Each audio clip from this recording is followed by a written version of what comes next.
Good afternoon. This is Brian Shannon from AlphaTrends.net. Today is Tuesday, July 1st, 2008. And look at the color of today's candle, a green one. We haven't seen one of those in a while. But the market was up today, 43 cents, the S&P 500 that is.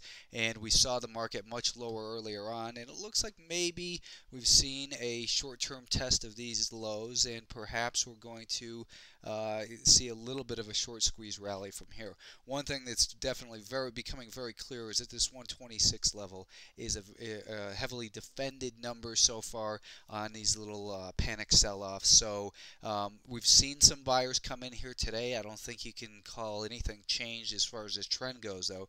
We've still got a declining 10, 20, 50, 100, and 200-day moving average. So the sellers are clearly in control.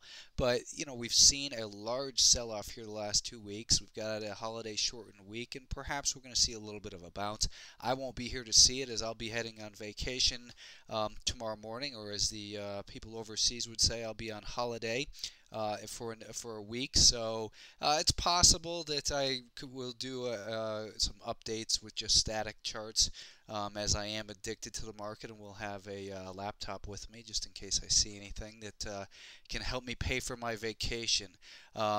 The downtrend, though, is clearly still on track. This is kind of the way we've been looking at it the last couple weeks. Right now, we've got this level as an important area. At 129 basically, and we've got this declining 5-day moving average saying don't trust this rally yet. But you know, as I pointed out intraday, what we saw was a divergence between price and the MACD, and I'm going to pause for a sec. Okay, I'm back. I just wanted to put that MACD on the hourly time frame here. Let me just do this and change it to 25 days so we can see it a little bit more clearly as well.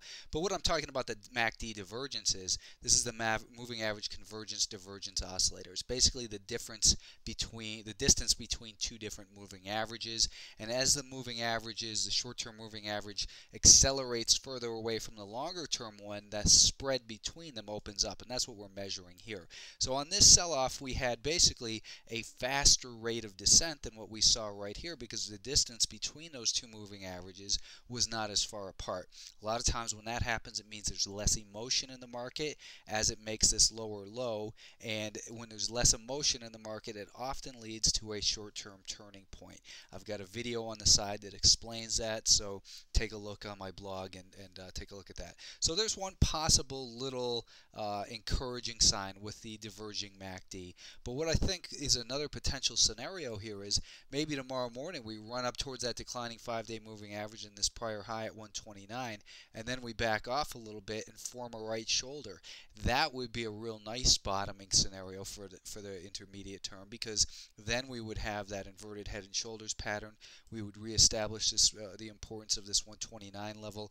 It would give the opportunity for that 5-day moving average to flatten out, and then we've got the possibility of maybe a rally up towards 3 points from there, up towards 132. So that's one possible scenario based on the development of further development of a right shoulder here on the short-term time frame. And it's something you want to keep your eyes on.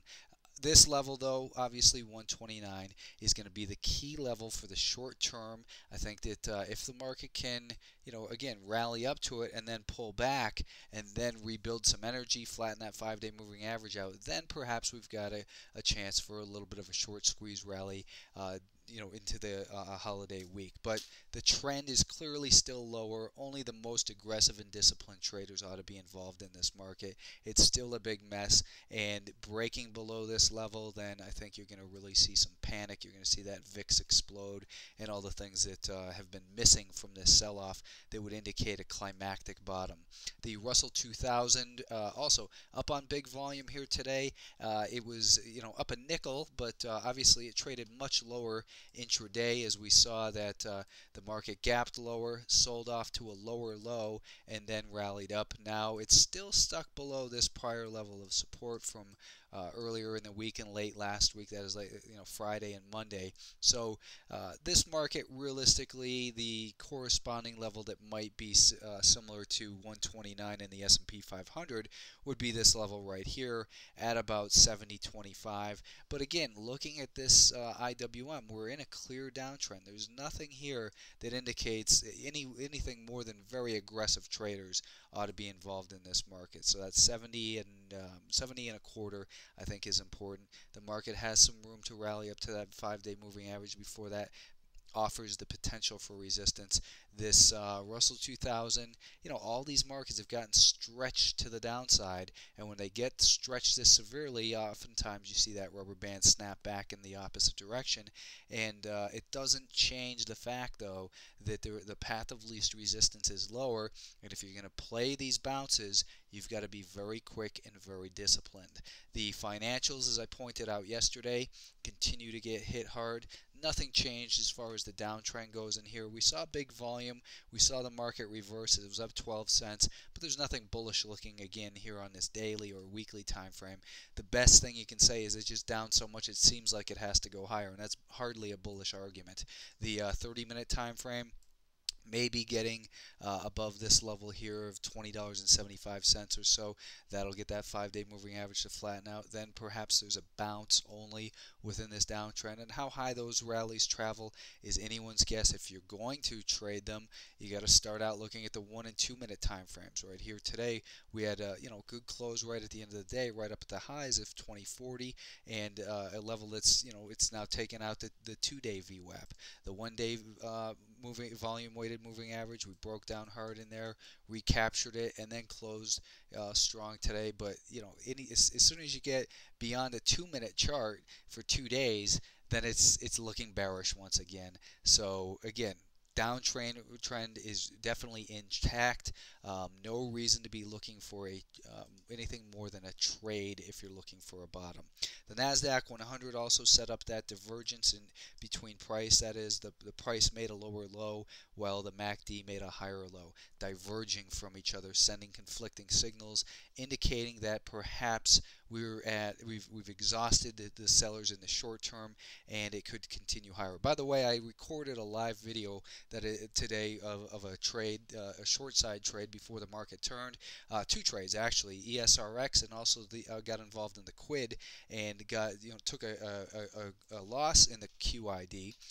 I got involved in the QID right here, and I got out right about there, showing you that you've got to cut your losers quickly. The ESRX was a trade that did work out and made more money than I made on, about 4 times more money than I made on the losing quid trade. And those are going to be, it's actually 2-bit videos. They're going to be uploaded to the bonus tab section of technicalanalysisbook.com. If you purchase the book, page 184 is where your username and password is.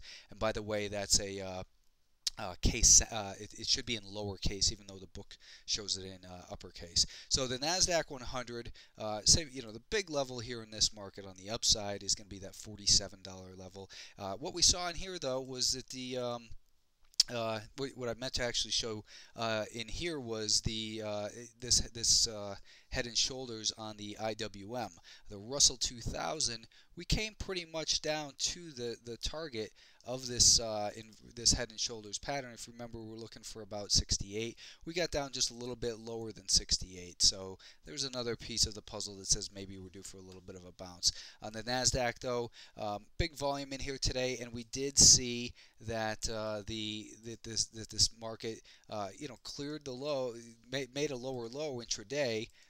But the buyers came back and took control here. I'd put a couple updates on the blog and pointed out that hourly MACD as well. So it looks like maybe we're going to get a little bit of a bounce. It's high risk, though. Getting back above 46, maybe we get is the catalyst, and hopefully we could have the same thing here, get a pullback and then a break past this little short-term level of resistance. The 5-day moving average flattens out. Anyways, take a look at technicalanalysisbook.com and use the username and password from page 184, and I will talk to you in a week, but do check back on the blog occasionally because I'll probably put some stuff up there as well.